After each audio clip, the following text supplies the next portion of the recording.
Hi there, it's Heather here from Blossoming Heart Intuitive Arts, and this is this week's video on Heart to Heart with Heather. So the purpose of these videos is to give you some practical tips on how to incorporate more relaxation or connection to yourself, your heart, so you can just live a really balanced, calm, and enjoyable experience of life. And also that you can come from your heart as well.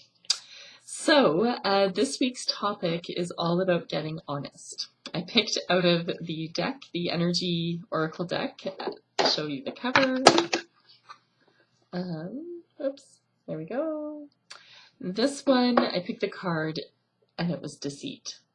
So that's a pretty ominous, oh God, card.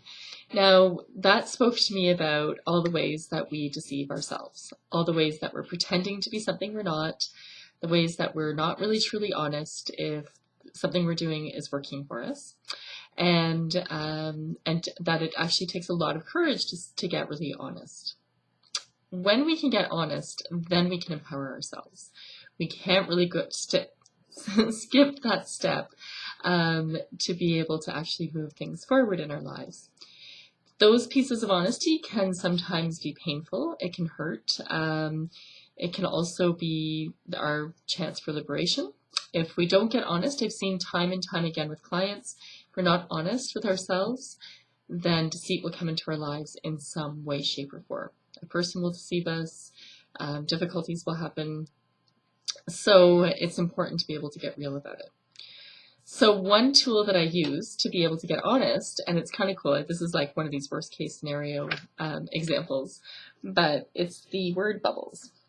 So if you want to get honest about your health, having to go write health in the middle. Or if you want to get honest about relationship, write relationship in the middle. Put a circle around it. Then just quickly, no thinking, write down all the words that come to you around health. So, it can be good words like money or enjoyment or desired. It can also be stress and poor and not enough time. So we want to work with, so when you do that, I want you to work with the word that has the most charge. All right, so that one for me was stress. That's the one that I feel like is the root of the problem or the difficulty, and that one would be stress.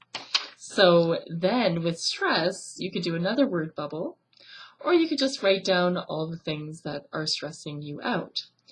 That if you can resolve the idea that in every wheel, if you can resolve the one wheel that is weak, or the one spoke that's weak, it helps the rest of the wheel to get going. So, for example, with that one, stress, wow, it's stressful to pay for the monthly membership, or it's stressful to get to the gym, or it's stressful. So it's like, what exercise would work, or what approach would work, where the key for my health is to de-stress. It's not to add to stress. So if I de-stress, what would that look like? In connection to my exercise, to my getting the food I need, what systems do I need to put in place that are not stressful, that actually lead to more ease? If that can be put into place, then my health will improve.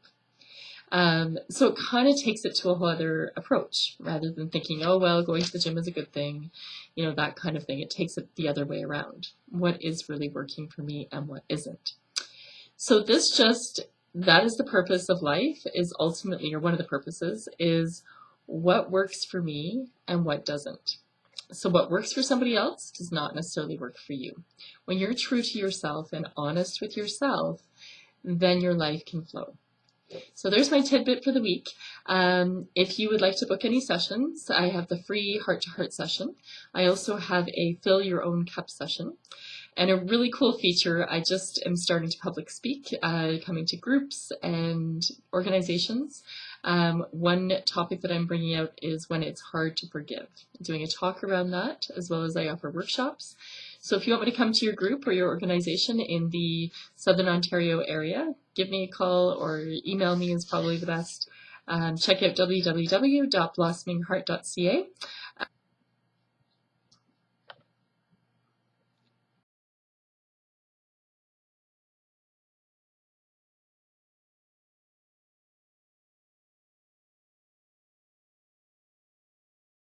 and to, just get back in touch with yourself so that you can get back to what matters in your life. So check me out, www.blossomingheart.ca, and thanks for watching, and we'll see you next week.